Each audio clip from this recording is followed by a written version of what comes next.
Your son is a failure. He's barely passing my class, and with grades like this, I'm just not sure what kind of future he's gonna have. What do you have to say for yourself? You're supposed to graduate this year. Listen to Mr. Johnson. What kind of future do you think you're going to have?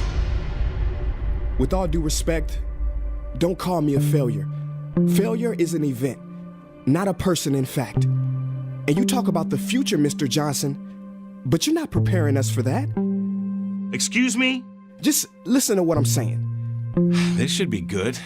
Would you agree that in the future, most careers will become automated? Yeah, so? So the people who succeed will have to be curious, innovative, with resilience to adapt to new changes. What's your point?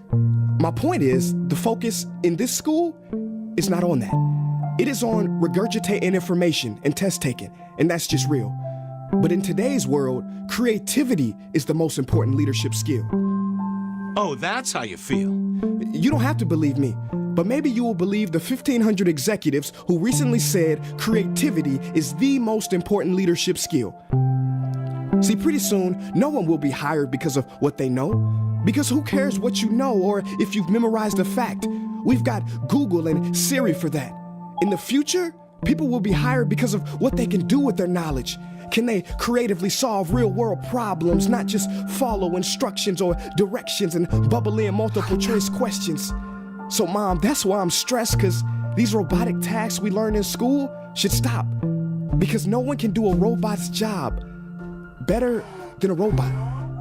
Billionaire founder of Alibaba, Jack Ma, said that we should not compete with artificial intelligence, but instead focus on developing unique human intelligence. Mr. Johnson, drills are for teeth, not the human mind. So these repetitive knowledge-based tasks we must leave behind. Or in the future, you're gonna find a lot of people graduating out of your class right into the unemployment line. See, many top companies today don't look at grades. Mom, that old way is expiring. Google has been quoted as saying GPAs are worthless criteria for hiring. Founder of Tesla, Elon Musk, agrees. So I say this with unease and sorrow. If you continue to teach today as you taught yesterday, then you rob us students of tomorrow. Mr. Johnson, I'm gonna keep it real with you. Sometimes sitting in your class is tough. I'm constantly thinking, if I don't look up at the clock, maybe it'll speed up. So I listen to you do my work and pay attention, feeling like an hour had to have gone by, but it was only 3 minutes. So if you wonder why we're bored in class, look, you wanna get a kid to hate reading? Give them this, a school textbook. And some people think it's our fault, and that hurts me. They say you can lead a horse to water, but you can't make him drink. And to that I say no. Firstly, you can put salt in that horse's hay and make him thirsty. And if you bring joy in your classroom, you can make any bad student nerdy, as he or she discovers the beauty of truly learning. Mr. Johnson, I mean no disrespect. You have the most important job on this planet. You build, create, and save lives. But if you really care about my future, like you say, then you have to fully commit and ask yourself honestly, how do I prepare a child for a future that doesn't yet exist? Here's a hint. The answer is not found in this. It's using this and this.